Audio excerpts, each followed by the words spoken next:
E aí, pessoal, tudo bom? Aqui quem fala é o professor Luiz Fernando da Escola de Química da UFRJ e essa aqui é uma aula de EQE 044, Computação Científica Aplicada. A gente continua conversando sobre a biblioteca científica da GNU, a chamada GSL, e hoje a gente vai resolver um problema de integração numérica. Então, para isso, eu tenho um problema, tá, que eu escolhi. Eu peguei aqui e escolhi esse caso, tá? É a integração dessa função, de um log de uma constante qualquer alfa, dividido pelo raiz de x. E eu considerando aí o alfa igual a 1, esse daqui é o comportamento da função. Tá? E o que eu quero é obter a integral de f de x dx, e substituindo, né, f de x dentro da expressão da integral, eu até consigo resolver esse cara analiticamente. O valor vai dar menos 4. Lembrando que eu estou fazendo entre os limites de 0 a 1. Mas eu quero utilizar o GSL justamente para verificar se eu consigo atingir esse valor, se tudo vai dar certo aqui. Então, eu quero voltar lá para o manual para a gente poder descobrir aí como a gente define qual vai ser a metodologia e como o GSL interpreta a integração numérica. Bem, então eu estou aqui no manual do lado esquerdo, eu vou procurar álgebra linear, integração numérica.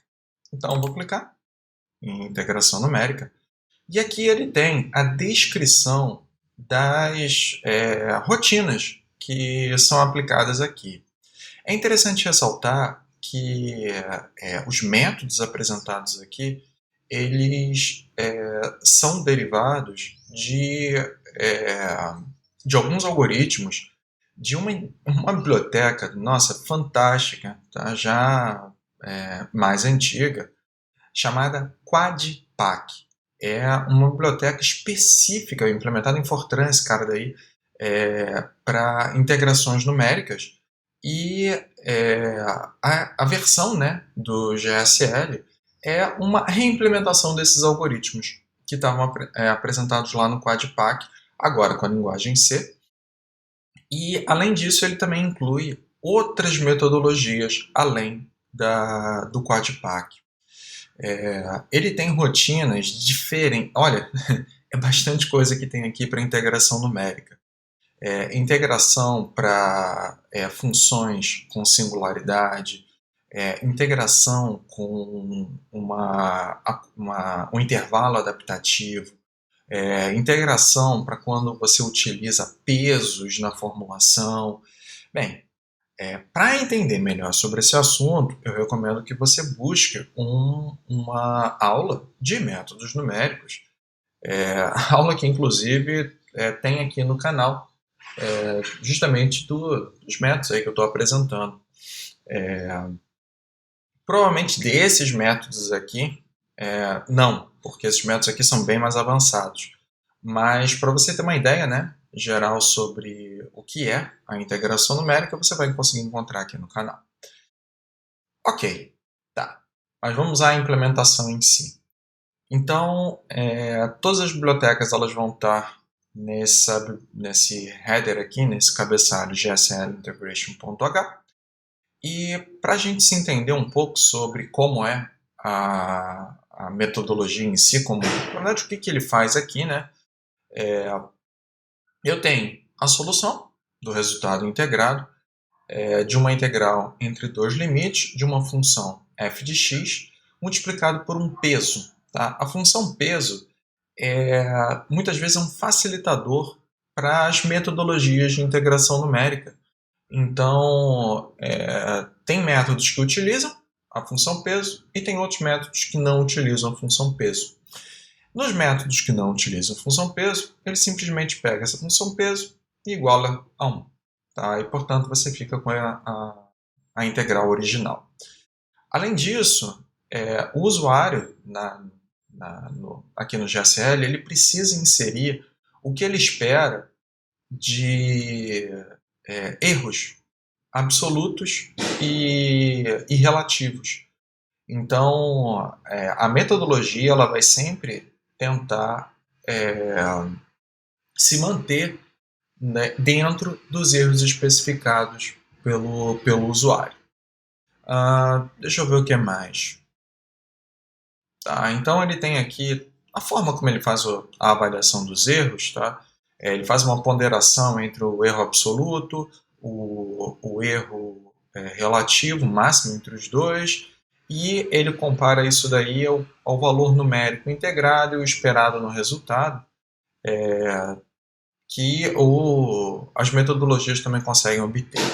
Tá, isso daqui são especificações que eu deixo para você dar uma olhada mais tarde. Isso daqui tem mais a ver até com a forma com a qual métodos de integração são aplicados. Isso daqui é bem geral para teoria, né, de integração numérica.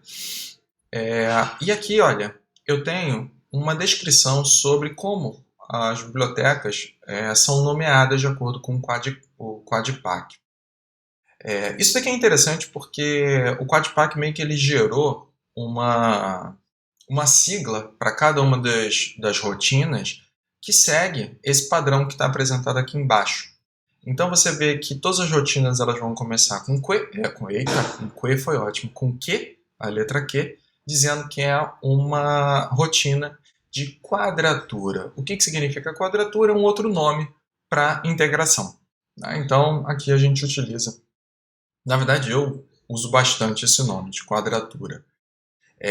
E aí, logo em seguida, você tem duas letras possíveis, o N e o A, aonde você tem uma forma de integração, o N não adaptativo, e o A, um adaptativo, ou seja, ele adapta os intervalos da integração para que, não os intervalos limites da integração não, tá? Mas os intervalos internos dentro da metodologia numérica, para ele conseguir atingir o erro especificado. Na sequência eu tenho duas possibilidades, né? O integrador geral ou o integrador considerando a função peso. E aqui embaixo, tá, é a última parte do nome das rotinas. Por exemplo, uma que tenha singularidade, outra que tenha pontos especiais, que sejam edifícios. Se você quiser uma integral que tenha o limite tendendo a infinito, indo a infinito, ele tem aqui umas metodologias que fazem isso. Então, tem essas características que estão apresentadas aqui. Tá? Isso daqui, na verdade, já nos dá a ideia de como buscar a rotina para resolver o problema que a gente tinha em mãos. Quer ver? Olha só, essa daqui é a função. Tá? E o que eu fiz foi plotar a função justamente para a gente ter a ideia do comportamento dela. E o que se percebe olha aqui, a integral ela vai de 0 a 1. Tá? Em 1, tranquilo, a função tem um ótimo comportamento, mas quando ela tende a 0, aqui tem uma singularidade. Então, quando eu for buscar uma metodologia, eu vou querer uma que tenha o tratamento dessa singularidade. Vamos dar uma olhada geral nas metodologias que estão apresentadas aqui. Então, olha só, vou subir aqui e vou olhar do lado esquerdo o nome das metodologias. E com isso eu consigo entender aquelas siglas que estavam ali embaixo. Q significa de quadratura, o N quer dizer que ele não tem adaptação dos intervalos internos, e G está dizendo que a função peso aqui é considerada igual a 1. Nesse outro caso aqui, o que muda é que agora o intervalo é adaptativo, o intervalo interno. E olha só, para mim, eu achei interessante essa daqui, olha. Uma quadratura adaptativa, então ele tem uma estrutura para organizar os intervalos internos na quadratura numérica para atender os erros, eu gosto disso. Geral, tá? Não preciso de função peso aqui. E ele tem tratamento de singularidade. Então, repara que eu vou escolher esse daqui como meu método, tá? Pela característica da função, que é analisada, mas vale a pena você perceber que tem várias outras possibilidades, tá bom? Se você quisesse trabalhar com função peso, por exemplo, tem a opção. A função peso tem aqui embaixo também outras metodologias que não estão contempladas no QuadPAC. Ele tem, essas aqui são metodologias que utilizam pontos fixos para a quadratura, ou seja, os pesos são conhecidos previamente, tal. E aí ele tem a integração de Romberger, de Gauss-Legendre e aqui a quadratura simples de ponto fixo. Esse cara daqui, se não me engano, tem nas aulas de métodos numéricos aqui do canal. Tá bom, então a gente precisa entender como essa metodologia é aplicada. Tá? Então eu vou pegar, na verdade a metodologia não, como a rotina é aplicada dentro da programação. Então eu vou clicar aqui na rotina que eu tinha escolhido e ele me mostra, olha, tem todo um texto aqui, tá, que está apresentando. Eu te convido a ler o texto, tá? Eu não vou chegar aqui e olhar com muito cuidado, mas eu quero ressaltar o que é importante para você no momento em que você está lendo uma rotina, está olhando ela pela primeira vez. Você precisa se entender com os argumentos dela. Tá? A gente precisa ver se conhecemos mesmo todas as ideias que estão apresentadas aqui.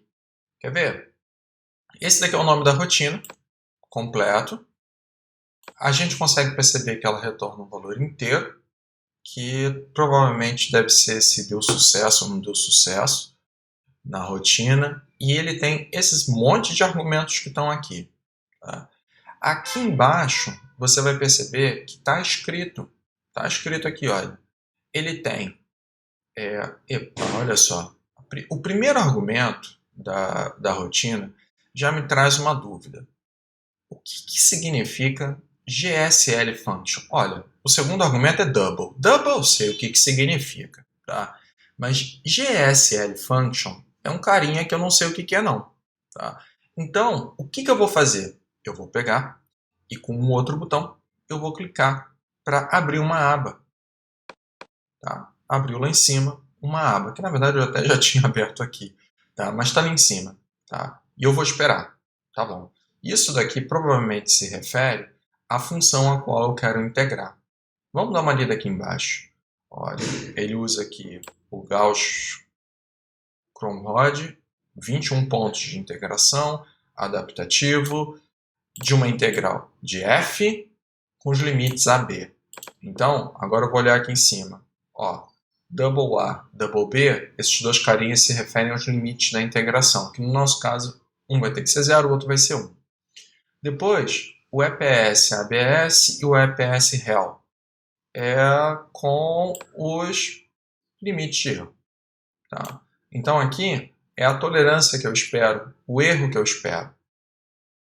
Depois, os resultados são extrapolados, blá blá blá, tem uma aceleração de convergência, legal. Tem um tal de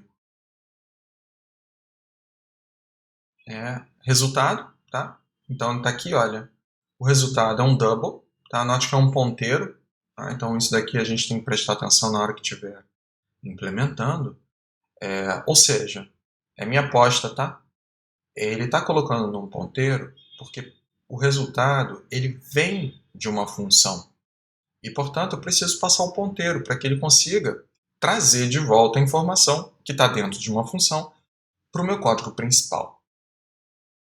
Ok.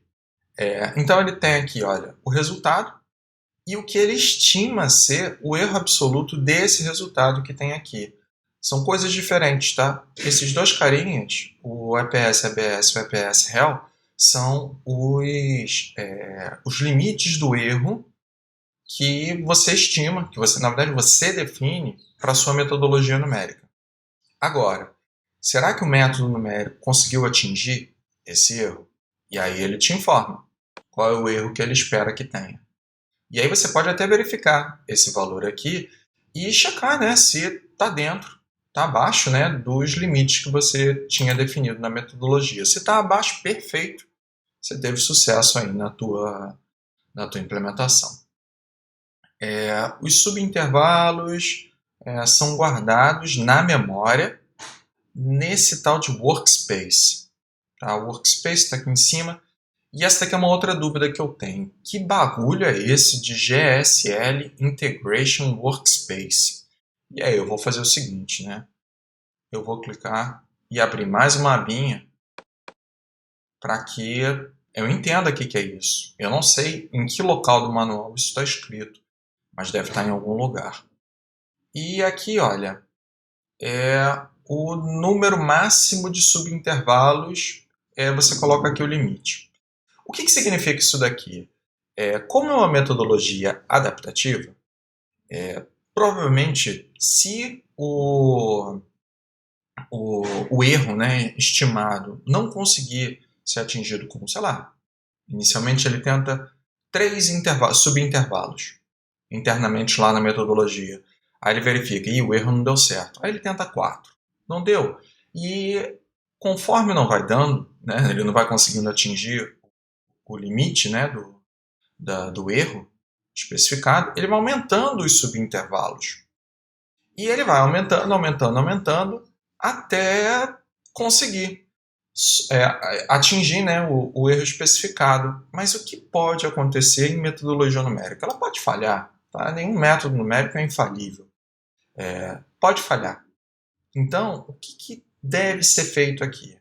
Dizer para ele, olha, cara, eu preciso de um limite.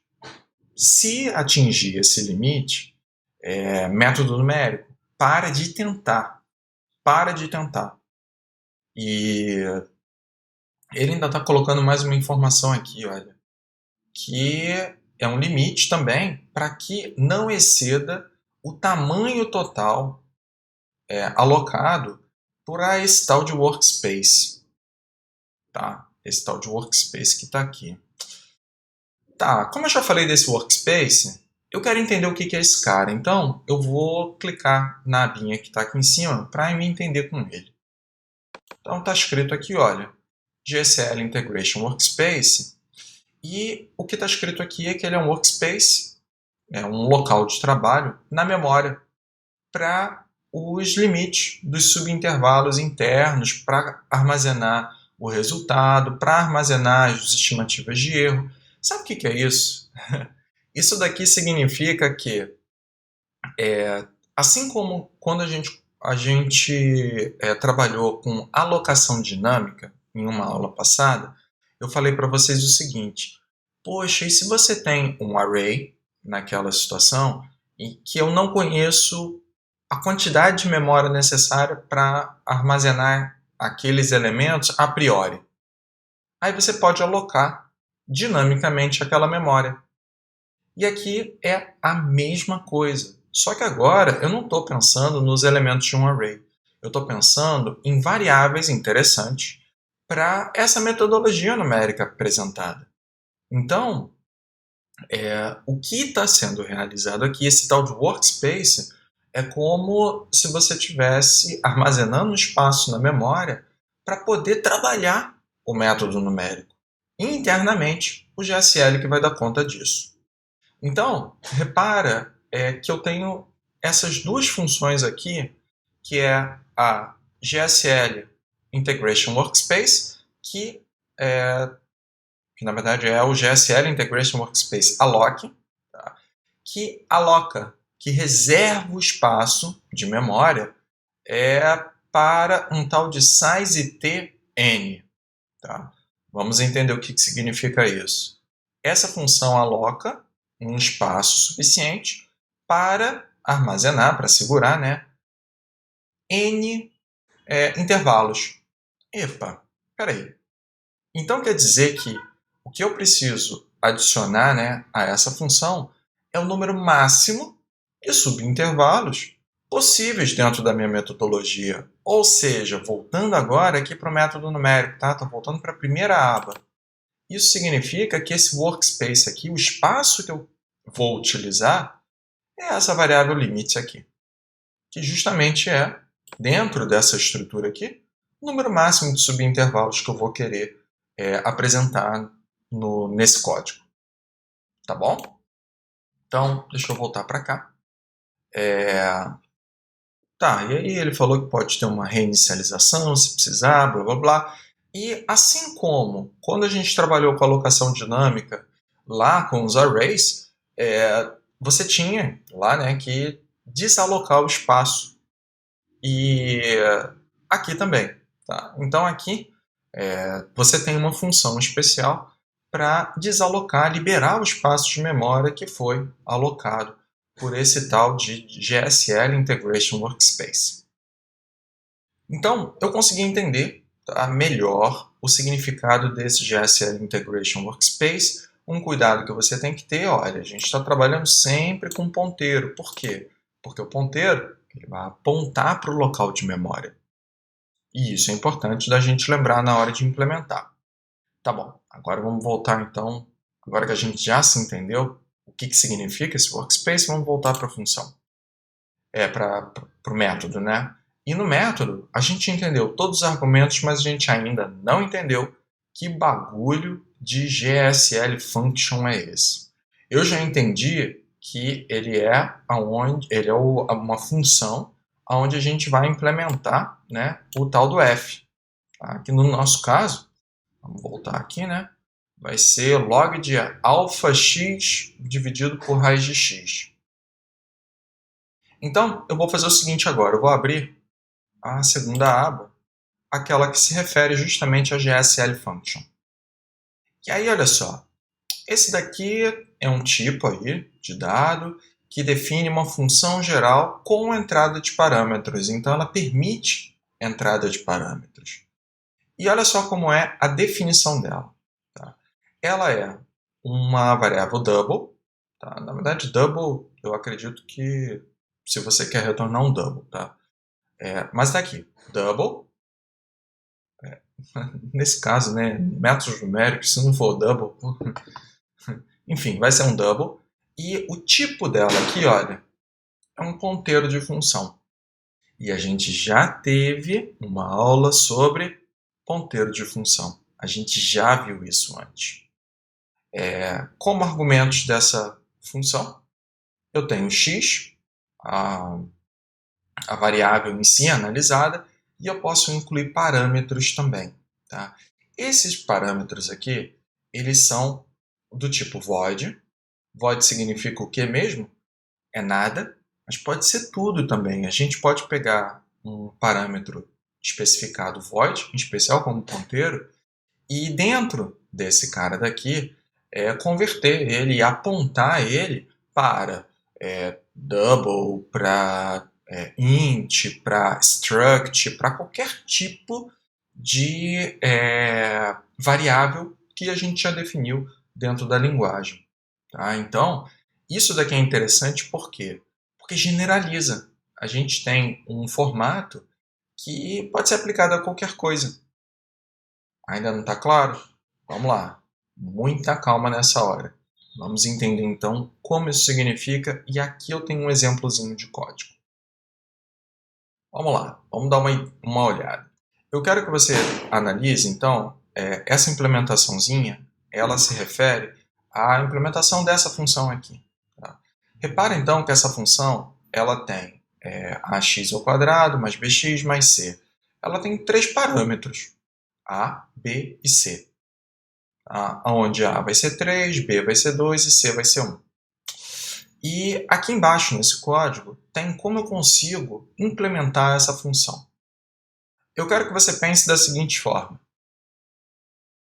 Essa partezinha do código vai ser o que está no seu código principal. Aquilo que você define dentro do seu código principal.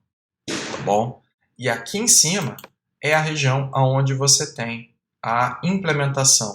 Primeiro, para definir como você vai querer se organizar em relação aos parâmetros. Tá? Pode ser por estrutura, se você quiser, pode ser doubles. E aqui, nessa parte, a definição da função. Tá bom? Bem, a primeira coisa que eu vou olhar é como eu estou definindo a função no meu programa principal. Tá? No programa principal, então, estou declarando esse F maiúsculo aqui como GSL Function. É a primeira ação que é feita no programa principal. Depois disso, eu vou definir aqui uma estrutura, tá? Seguindo essa metodologia definida, pré-definida lá em cima, né, no meu código, com três variáveis double. Então, estou definindo, olha, params, está aqui, tá bom? E vai assumir o valor 3, 2, 1. A gente já teve uma aula sobre estruturas, tá? E a gente já fez isso, já mostrei como isso funciona lá. Então, no fundo, o primeiro elemento da estrutura vai receber 3, o segundo 2 e o terceiro 1. Perfeito. E no código principal, eu vou atribuir, tá? Dentro do F, como eu consigo acessar a parte da função. Tá? Lembrando que a função, vou lá para cima de novo, hein? Vou lá para cima. É o quê? É um ponteiro de função. É um ponteiro de função. E, portanto, se eu preciso colocar aqui, na verdade, alimentar um ponteiro, o que eu preciso colocar para ele? Um endereço de memória. E, portanto, eu vou colocar um endereço de memória onde esse myF, que já já a gente conversa melhor sobre ele, como ele está implementado, está alocado. Olha, ele está implementado aqui em cima, tá? myF. Show? Então aqui, ó, é o endereço de memória onde myF está alocado. Da mesma maneira, para que internamente lá o GSL se entenda, hein? O GSL que tem que se entender lá. Eu tenho também f.params. É assim que o GSL lá dentro está se entendendo, hein? Esse tal de params. Ele vai pegar, tá? E eu preciso passar o nome da variável params, que tutorial ruim, hein? Ele botou exatamente o mesmo nome. Esse cara daqui, você poderia ter colocado Maria, você poderia ter botado João, você poderia ter colocado o que você quisesse, tá? Mas aqui dentro não. E aqui também, tá? Perdão. E aqui também. Então, se você coloca aqui Maria, aqui vai entrar o endereço da Maria, aquele elemento dentro do teu código principal que você está querendo passar para GSL, tá bom? Então, Maria, o endereço de Maria, tá? E agora, esse cara aqui sempre vai ter que ser params. Por quê? É como está escrito aqui, olha. Dentro do GSL Function, você tem a função, tá? E você tem esses parâmetros aqui chamados semparams, tá? Então, não tem jeito. Tá aqui, params. Então, esse cara foi e os parâmetros vão ser passados lá dentro do GSL.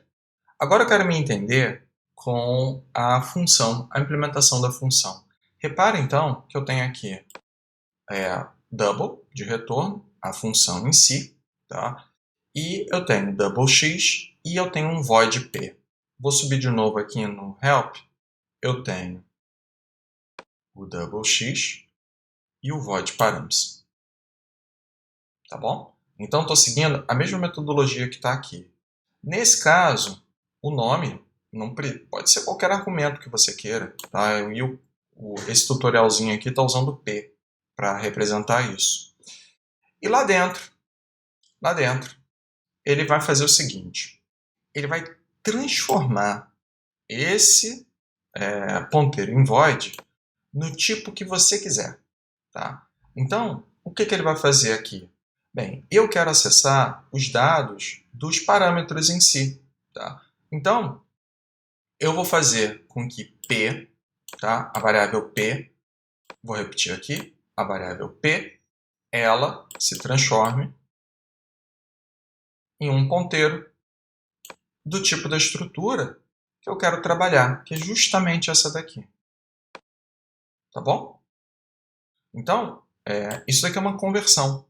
Eu estou convertendo um ponteiro void para um ponteiro de struct, de estrutura desse myFparams. Então, essa daqui é um ponteiro, né, dessa estrutura, e eu estou atribuindo esse cara daqui para uma variável interna aqui da função que o cara... Nossa, que tutorial porcaria. Poderia ter sido Joaninha, poderia ter sido qualquer nome, tá? Não importa. Tá? Esse cara interno aqui, ele vale dentro da função só, pode ser... aqui eu chamei de quê? Mariazinha, né? Esse daqui é a Mariazinha da função. Tá? Então essa daqui é a variável Mariazinha da função, ia receber esse tipo de dado aqui. Tá? E, portanto, ela ia conseguir acessar as informações. E, no final das contas, aqui seria a Mariazinha da função, tá? Todo esse cara daqui, olha, ia se referir ao acesso de uma estrutura dentro de função, que, como a gente viu na aula de estruturas, utiliza o operador seta.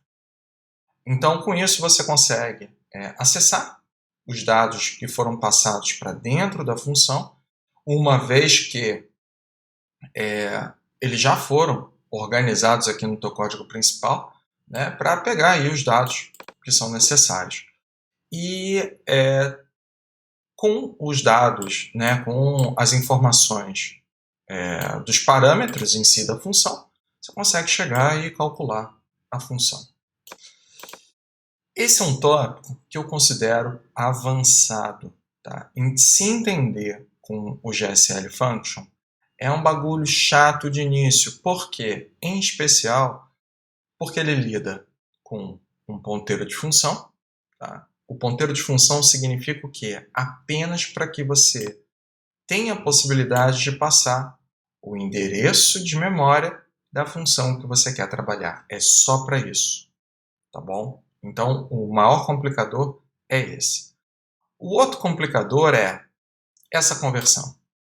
Tá? Essa conversão aqui, ela poderia ser feita de outra maneira. Se não me engano, quando eu faço a implementação, eu mudo a maneira de escrever isso.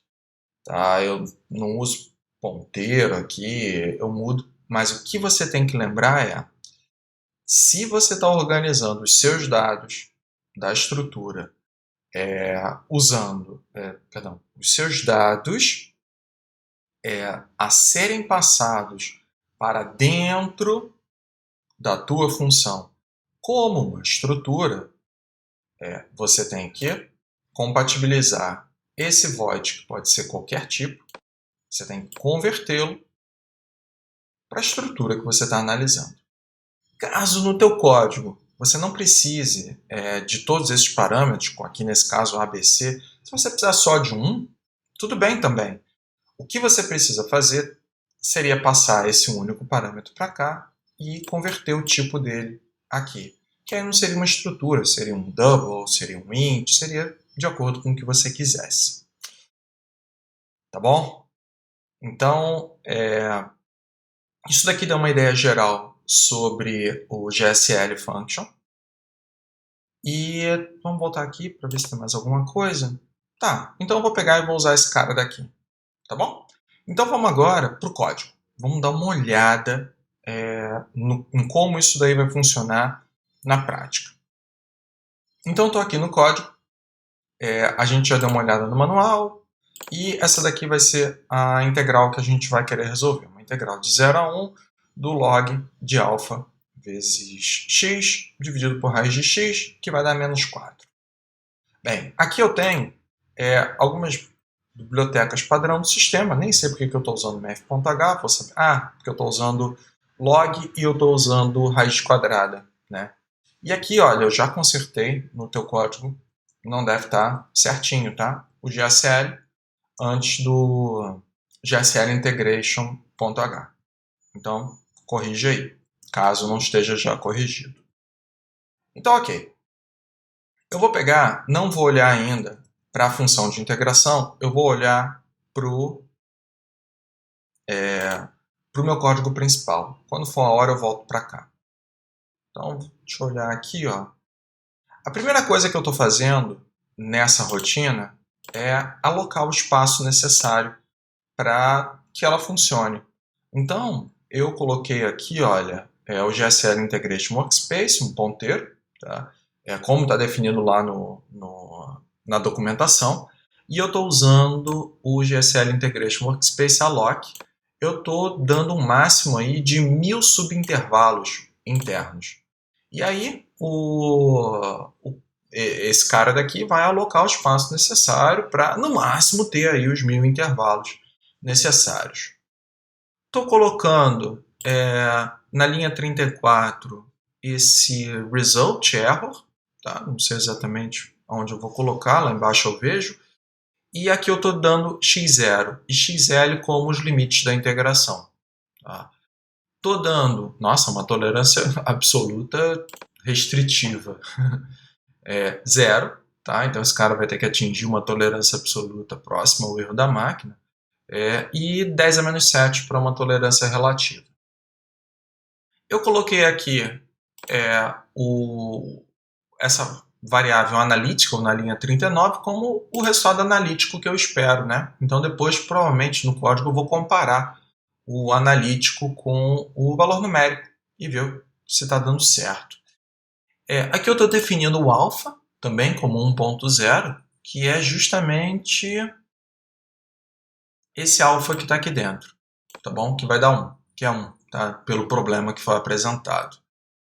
E aí, olha só, aqui eu não tenho 3 parâmetros, eu tenho só um parâmetro. Eu só tenho o alfa. E aí eu me pergunto, será que eu preciso passar para dentro da GSL Function, montar toda uma estrutura só porque eu quero passar um alfa? Não, eu não preciso disso. Eu posso passar diretamente esse cara. O que eu preciso me preocupar é converter ele muito bem na hora de acessar a função em si, tá? A função que eu quero integrar. Então vamos lá, com muita calma. Eu tenho na linha 42 a declaração do GSL Function. Estou usando aí um F maiúsculo também. E depois disso, eu vou pegar o endereço da minha função de trabalho, tá? E vou atribuir ao f.function. Tá aqui, olha. O endereço da minha função de trabalho, ela está lá em cima na linha 21, bem lá em cima do meu código aqui. Já já a gente conversa sobre ela. E depois eu vou passar os parâmetros, que nesse caso é só um carinha, tá? Então eu vou passar diretamente o alfa, o endereço de alfa, para dentro do f.params. Tá, beleza. Então, chegou aqui, eu tenho a definição da função. Vamos dar uma olhada agora, então, na linha 21, como esse cara está sendo implementado.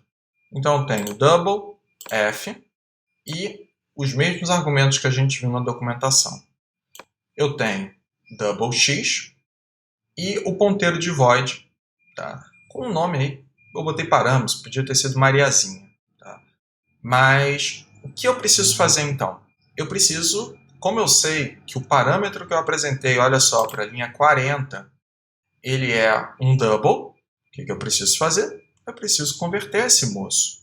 Então, olha só, aqui, olha, ao invés de ser um void, eu vou converter esse void para um double, tá? Um ponteiro de double. Qual o nome?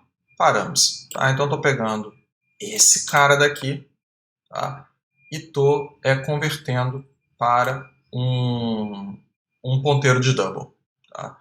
E agora, sacanamente, porque esse sou eu vou pegar e vou fazer bem assim, olha. Isso daqui é um ponteiro de double. Tá? E a gente já viu na aula sobre ponteiros. Ponteiro faz o quê? Aponta. Tá? Aponta para um endereço na memória. Ele aponta para o valor que está ali na memória? Não. Ele não aponta para o valor que está na memória, ele aponta para o endereço. Mas como a gente faz para obter o valor naquele espaço de memória quando a gente trabalha com ponteiros? Na frente do argumento, né, eu coloco um asterisco.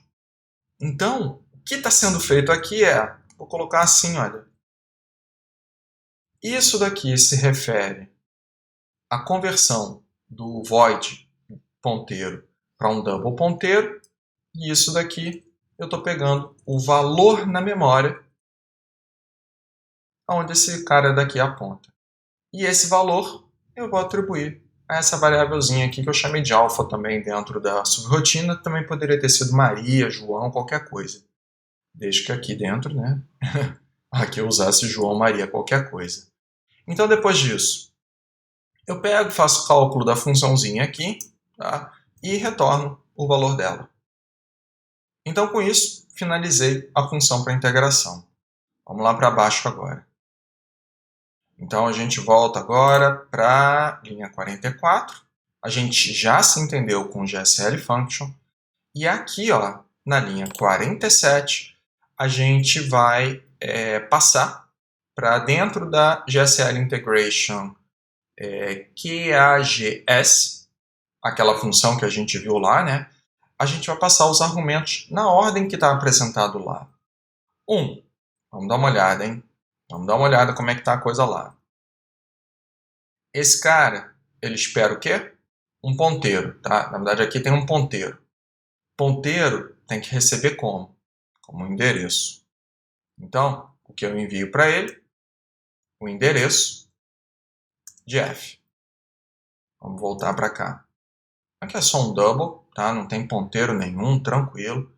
Então, double A, double B, double dos dois errinhos, o primeiro absoluto, depois o relativo.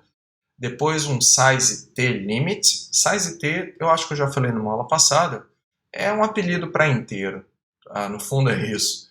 Então esse cara daqui é o limite, tá? Que a gente tinha definido como 1000, se eu não me engano. Isso mesmo. Então olha só. Passando x0, passando xl, tolerância absoluta, tolerância relativa, 1000, compatibilizado com esse 1000 que está aqui em cima na linha 32. Depois disso, a gente vai passar o W, tá? Que é o workspace. E a gente vai passar também o... Deixa eu quebrar assim, olha. Só porque eu passei ali do limite. O endereço de result, o endereço dessa variável error. Os dois estão definidos ali na linha 34. Bem, e com isso, esse cara vai fazer a integração numérica. Tá? Então aqui embaixo eu tenho a avaliação do resultado numérico, do resultado analítico, do erro que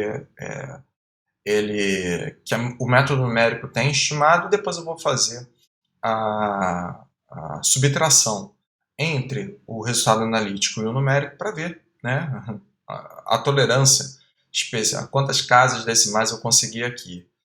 E no finalzinho, não se esqueça disso, libera o espaço.